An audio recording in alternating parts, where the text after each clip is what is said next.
Lalu yang di bagian atas yang tidak saya aplikasikan itu masih utuh teman-teman ya. Nah, jadi ketika saya pencet dia masih mengeluarkan getah ya, masih mengeluarkan cairan sebagai tanda bahwa hama kutu perisai ini masih hidup teman-teman ya. Nah,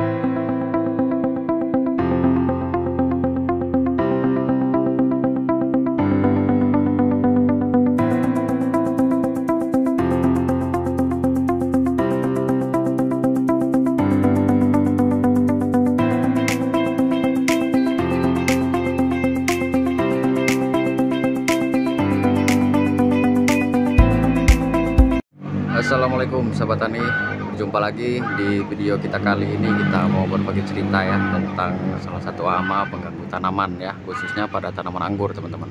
Nah, jadi hama apa yang ingin saya bahas di sini ialah hama kutu perisai ya teman-teman.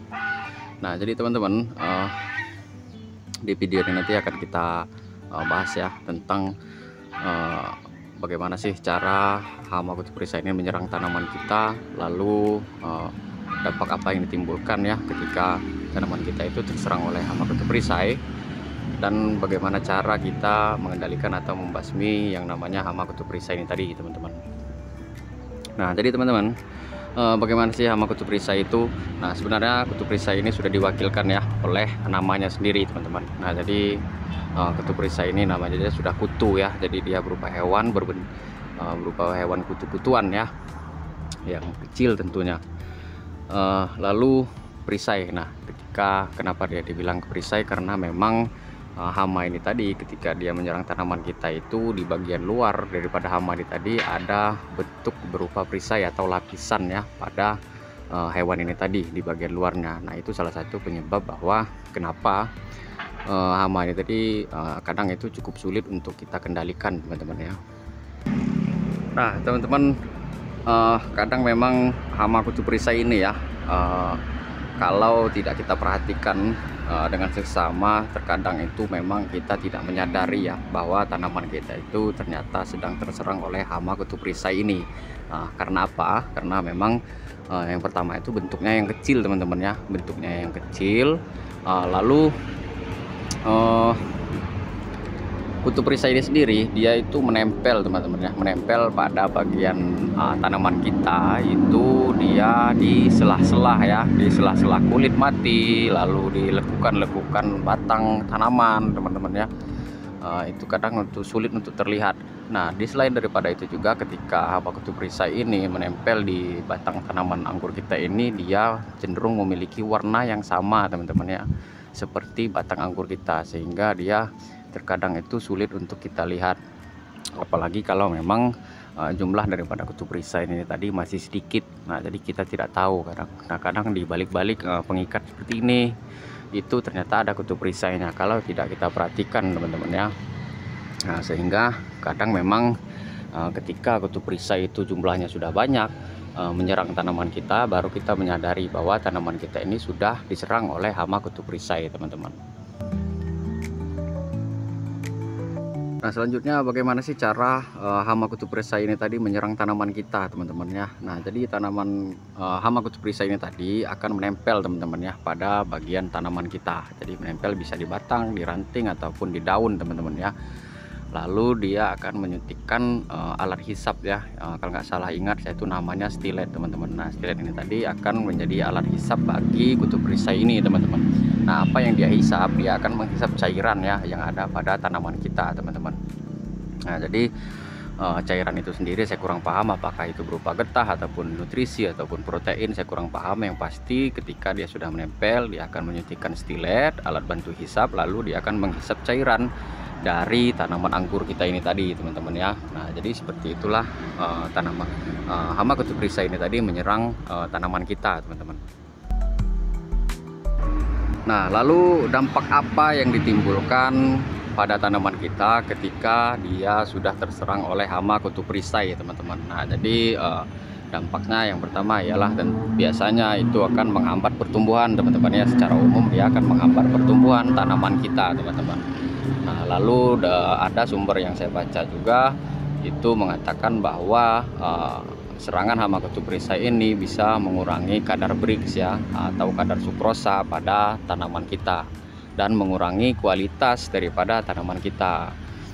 Jadi seperti itu beberapa dampak yang diakibatkan oleh serangan hama kutub risa ini, dan mungkin masih ada dampak-dampak lain ya yang bisa ditimbulkan oleh hama kutub risa ini tadi teman-teman.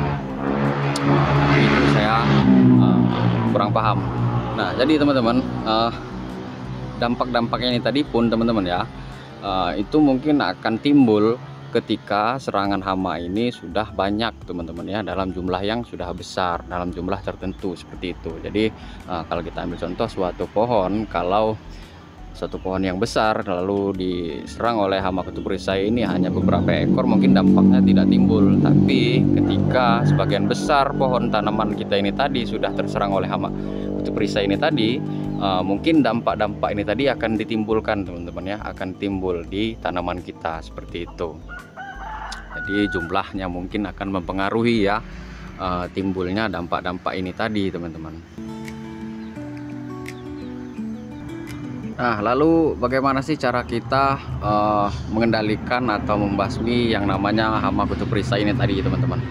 Nah jadi teman-teman, untuk mengendalikan hama kutub risa ini tadi ada banyak cara sebenarnya teman-teman ya, ada banyak cara, ada banyak opsi yang bisa kita lakukan. Nah diantaranya ialah yang pertama ialah dengan cara mengembangkan predator alami ya, atau musuh alami daripada kutub risa ini tadi teman-teman. Nah maksudnya seperti apa ya? Maksudnya itu bagian daripada rantai makanan teman-teman ya. Nah jadi kalau kita pernah mendengar seorang petani sawah atau petani padi yang melepaskan hewan ular di lahan pertaniannya atau lahan persawahannya untuk mengendalikan hama tikus teman-teman. Nah karena apa? Nah, karena tikus ini tadi merupakan makanan daripada ular ini tadi teman-teman ya. Nah jadi kurang lebih seperti itulah yang kita lakukan kepada hama kutub risa ini tadi teman-teman. Nah jadi untuk cara ini juga teman-teman, biasanya cara ini digunakan oleh petani atau pekebun yang sudah menanam skala besar teman-teman, atau skala perkebunan.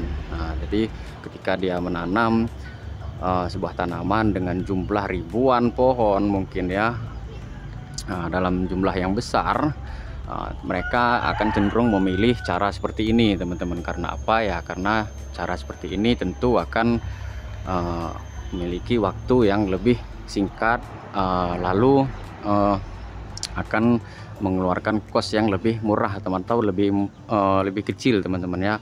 Jadi kalau kita bayangkan ya, kalau kita punya tanaman anggur ribuan pohon, kita harus mengaplikasikan insektisida ataupun cairan-cairan untuk mengendalikan hama ini tadi satu persatu setiap pohonnya, tentu akan memakan waktu dan memakan kos biaya yang cukup besar teman-teman ya. Maka lebih baik kita mengembangkannya dengan cara mengembangkan yang namanya predator alami ini tadi teman-teman. Nah jadi kalau untuk skala rumahan itu seperti apa? Nah kalau untuk skala rumahan ini teman-teman, saya bilang di sini itu cara yang unik teman-teman ya. Kenapa saya bilang cara unik? Karena unik ini setiap petani itu biasanya memiliki cara teman-teman ya, memiliki cara dalam membasmi hama kutub risa ini, mulai yang dari disikat satu persatu, lalu mereka aplikasikan insektisida, mereka aplikasikan cairan, mereka olesi cairan, ataupun ada yang rajin mungkin itu dikerokin satu persatu hama kutub risanya. Nah, jadi banyak sekali teman-teman ya cara dalam mengendalikan hama kutub risa ini. Nah di sini pun saya juga kemarin sempat menguji cobakan ya cara saya dalam mengendalikan hama kutub risa ini teman-teman. Nah jadi seperti apa akan kita uji cobakan ya, ataupun kita praktekkan ya, bagaimana cara saya kemarin dalam mengendalikan hama kutub risa ini teman-teman. Nah teman-teman, di sini saya sudah menyiapkan ya beberapa alat dan bahan yang akan kita gunakan untuk mengobati tanaman kita yang diserang oleh hama kutub risa ya teman-teman.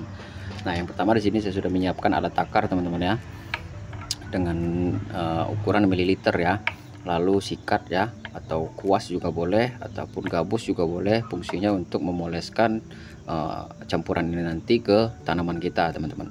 Lalu wadah mangkuk kecil seperti ini diisi dengan air sedikit teman-teman ya.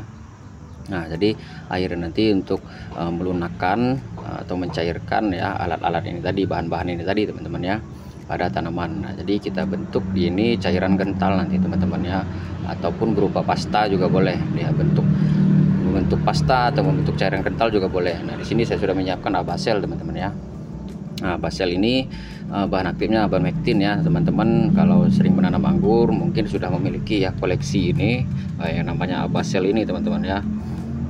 Nah, jadi abasel ini sendiri teman-teman sejauh ini cukup efektif ya untuk membasmi hama berupa kutu-kutuan teman-teman, dari tanaman anggur kita. Nah, jadi untuk abasel ini juga opsional teman-teman. Teman-teman boleh menggunakan merek lain ya. Yang penting bahannya abamectin atau bahan yang lain yang ditujukan yang efektif untuk membasmi kutu-kutuan teman-teman. Nah, seperti itu. Boleh pakai yang lain teman-teman ya. Nah, jadi mengapa saya menggunakan insektisida ini? Yang pertama memang tujuannya untuk membasmi hama kutu-kutuan dan hama-hama pada tanaman. Ketika kita aplikasikan ke tanaman, ini tidak akan mengakibatkan efek buruk ya bagi tanaman kita ya, tidak akan merusak, mudah-mudahan tidak akan merusak daripada tanaman kita ini tadi teman-teman. Nah, lalu yang selanjutnya saya menggunakan root up teman-teman. Nah, root up ini sendiri teman-teman sebenarnya untuk orang yang mau menyetek ya, atau cangkok untuk menutup luka, supaya luka sayatan pada tanaman itu tidak mengakibatkan kerusakan teman-teman ya. Nah, jadi seperti itu. Nah, jadi root up ini berfungsi sebagai perekat nanti teman-teman ya. Ketika kita memoleskan cairan ini tadi, dia akan lama menempel di bagian tanaman kita teman-teman ya. Nah, seperti itu. Nah, juga kalau kita perhatikan teman-teman, root up ini juga memiliki fungsi tambahan teman-teman ya, yaitu dapat mencegah jamur ya teman-teman. Tuh seperti itu, jamur, cendawan, infeksi dan berbagai penyakit di bagian yang terluka atau yang terkena sayatan. Nah, seperti itu teman-teman. Dia justru memiliki dampak positif, yaitu dampak pengobatan ya, penyembuhan atau bagi tanaman kita, seperti itu teman-teman. Nah, ketika dua bahan ini kita campur dan kita aplikasikan ke tanaman kita, mudah-mudahan tidak memiliki efek negatif bagi tanaman kita itu tadi teman-teman ya. Mudah-mudahan ini aman kita aplikasikan teman-teman ya. Nah, jadi langsung saja kita lakukan aplikasi. Kita tuang dulu abaselnya ini sekitar 1 mili teman-teman ya.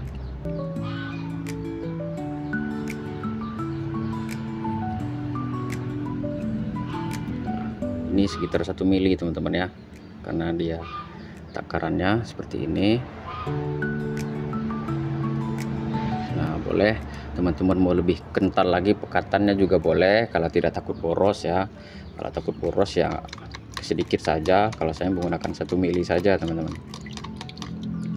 Mau lebih sedikit lagi pun kalau teman-teman merasa itu bisa membunuh kutu perisainya, silakan saja.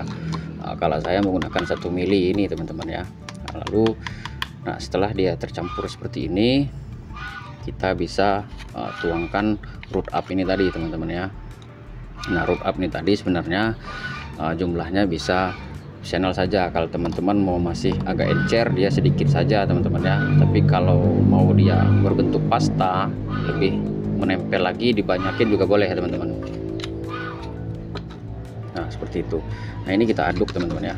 Nah, kita aduk seperti ini sampai dia tercampur rata teman-teman ya. Nah, kalau dia sudah berbentuk kental seperti ini, ketika kita aplikasikan ke tanaman kita, dia akan menempel lebih lama. Nah, dengan cara dikuas juga dia akan lebih efektif ya dalam menggapai selah-selah kulit ya, selah-selah kulit pada tanaman kita, bagian-bagian yang terkena lekukan. Ketika kita sikatkan dengan sikat ini, cairan ini akan secara merata ya menempel di bagian tanaman kita. Nah, langsung saja kita aplikasikan ke tanaman kita ya.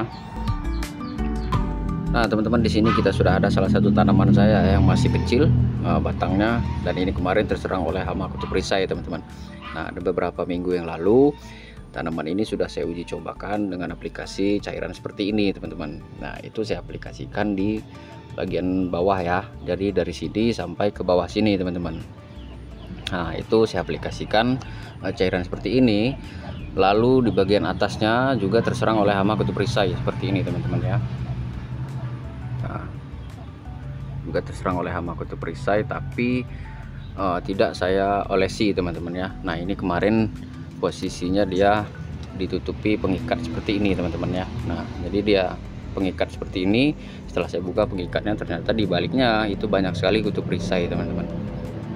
Nah setelah beberapa hari yang lalu saya aplikasikan cairan seperti ini, yang diolesi percairan ini teman-teman, ketika saya pencet atau saya kelopek yang namanya kutu perisai ini tadi, dia sudah kering teman-teman ya, tidak mengeluarkan getah atau darah lagi ya, menandakan bahwa cangkang kutu perisai itu sudah kosong teman-teman ya, atau sudah mati. Nah yang di bagian atas ini yang tidak saya olesi itu ketika kita pencet itu masih mengeluarkan getah teman-teman ya, atau darah atau cairan. Nah itu menandakan bahwa di balik cangkang itu masih terdapat kutu perisainya teman-teman. Nah di sini sebagai contohnya lagi kita aplikasikan teman-teman ya di atasnya untuk kita contohkan. Nah jadi seperti ini kita olesi ya. Nah secara merata kita sikatkan juga seperti ini juga boleh, sampai dia mencapai selah-selah ya di balik kulit daripada tanaman kita ini tadi teman-teman. Nah lalu daerah yang terdapat lekukan pun akan mudah ya terkena teman-teman. Nah lalu selah-selah tempat-tempat yang sulit ketika kita sikatkan seperti ini kan dia akan terkena juga teman-teman ya oleh cairan ini tadi teman-teman. Nah jadi seperti itu, terus kita oleskan secara merata ya di setiap tempat pada tanaman kita yang terserang oleh hama kutu perisai ini tadi teman-teman. Nah setelah kita aplikasikan seperti ini teman-teman, biasanya cairan ini tadi akan mengering ya, dan akan memutih. Nah itulah fungsinya daripada Roundup ini, dia akan menempel lebih lama, walaupun dia tersiram oleh hujan dia akan masih tetap menempel teman-teman. Nah seperti itu. Nah dengan cara ini mudah-mudahan kita dalam membasmi kutu perisai pada tanaman anggur kita itu akan lebih efektif ya, lebih efektif, lalu aman bagi tanaman kita teman-teman. Nah bahan-bahan yang kita gunakan ini tidak merusak tanaman kita teman-teman ya, dia tidak berdampak negatif bagi tanaman kita seperti itu. Nah kalau kita sikat dengan sesuatu yang keras, mungkin sikat kawat atau segala macam, mungkin akan melukai. Dengan cairan-cairan yang lain mungkin akan membuat tanaman kita itu kering atau layu semacamnya, mungkin seperti itu. Nah dengan cara seperti ini teman-teman, sejauh yang saya coba ini itu tidak memiliki dampak negatif yang begitu signifikan teman-teman ya, seperti itu. Nah kita nanti akan melihat contoh di tanaman kita yang lain ya, yang sudah kita aplikasikan cairan seperti ini. Nah ini salah satu tanaman seng lain juga teman-teman ya, yang kemarin saya aplikasikan cairan seperti ini. Nah, dia meninggalkan bekas putih seperti ini teman-teman ya, sudah beberapa minggu, sudah terkena hujan beberapa kali pun dia masih menempel seperti ini, dan tidak memiliki efek negatif bagi tanaman ini teman-teman, tidak melukai dan tidak segala macamnya lah ya, seperti itu. Nah jadi ini nanti bagian atasnya kan belum saya aplikasikan ya. Nah ini masih ada kecil-kecil ya, sedikit kutu perisai ya bagian anakannya. Nah seperti ini. Ini HP-nya tidak bisa di zoom begitu kecil teman-teman ya, jadi agak sulit kita melihatnya.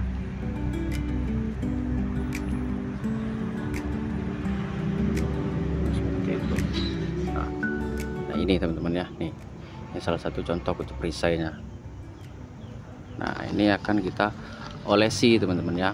Nah di sela-sela kulit yang sudah mati seperti ini pun tanpa kita buang kulitnya, ketika kita aplikasikan dengan cara disikat seperti ini, itu akan terpapar juga teman-teman tuh.